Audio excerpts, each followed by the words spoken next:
जलालुद्दीन उर्फ छांगुर ने बलरामपुर से सऊदी अरब तक धर्मांतरण का नेटवर्क खड़ा किया।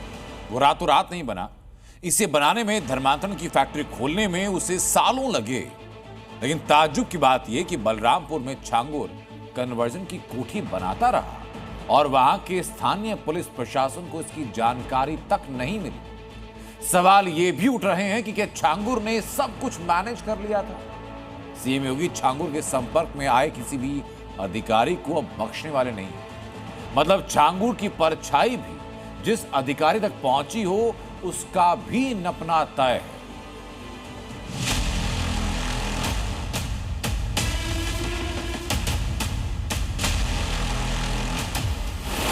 जलालुद्दीन उर्फ छांगुर के धर्मांतरण के धंधे की एक नई गवाही सामने आई है।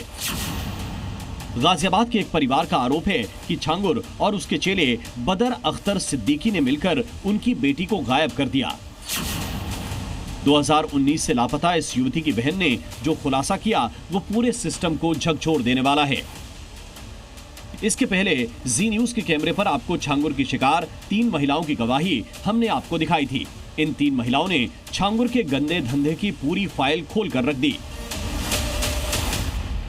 पुलिस अधिकारियों ने ना मेरी एफआईआर दर्ज की आज तक, और ना ही मेरा मेडिकल करवाया गया। 13 दिसंबर 2024 की रात को मेरा गैंग रेप हुआ, सिगरेटों से जलाया गया, प्लास्टिक कवर से मुझे जलाया गया। चेहरा ये देख सकते हैं, हाफ इतना कि इन लोगों ने इतना मारा कि मैं बेहोश हो गई। और इन्होंने आज तक कोई मेरा एफआईआर दर्ज नहीं हुआ है, ना ही कुछ, मुझे अभी तक कोई न्याय नहीं मिला।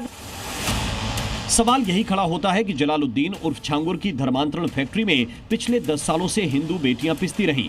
उनका धर्म बदला गया, उनका शारीरिक शोषण हुआ, उनका अश्लील वीडियो बनाया गया, लेकिन ये सब कुछ होता रहा और बलरामपुर पुलिस प्रशासन को इसकी भनक तक नहीं मिली। छांगुर 7 बीघे में आलीशान कोठी खड़ी करता रहा, लेकिन ना तो उतरौला के सीओ को इसकी जानकारी मिली और ना ही बलरामपुर डीएम को।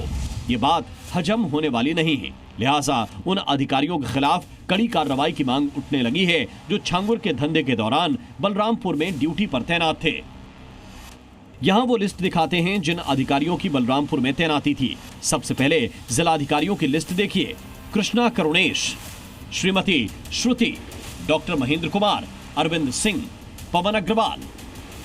जिलाधिकारी के पास सूचना सीओ या कानून व्यवस्था की जिम्मेदारी संभाल रहे पुलिस अधीक्षक के जरिए पहुंचती है। लिहाजा उनकी भी लिस्ट देखिए।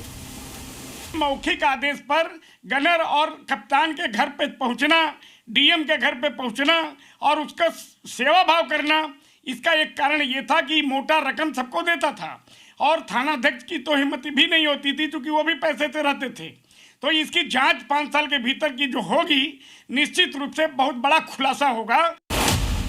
राजेश कुमार, अनुराग आर्य, देवरंजन वर्मा, हेमंत कुटियाल, केशव कुमार, विकास कुमार। छांगुर का नेटवर्क एक दिन में खड़ा नहीं हुआ। जिन 3000 वॉलंटियर्स की धर्मांतरण के लिए छांगुर ने भर्ती की, वो भी दिन या महीने भर में नहीं हुई।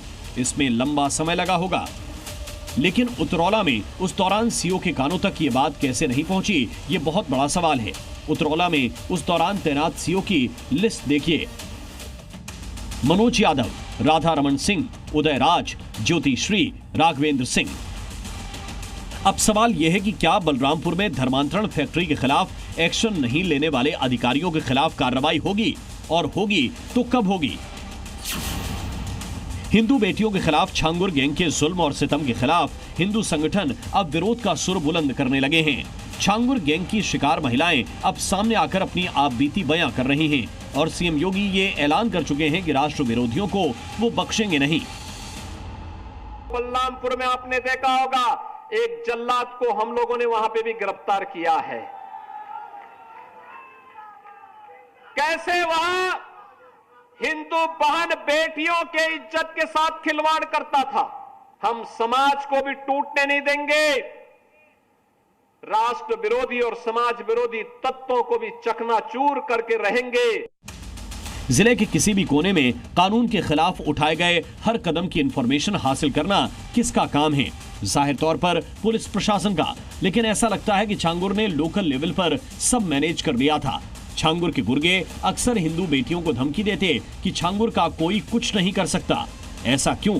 क्या इसलिए कि छांगुर ने पैसों के दम पर अपने धंधे के हिसाब से सब मैनेज कर लिया था? ब्यूरो रिपोर्ट, जी मीडिया।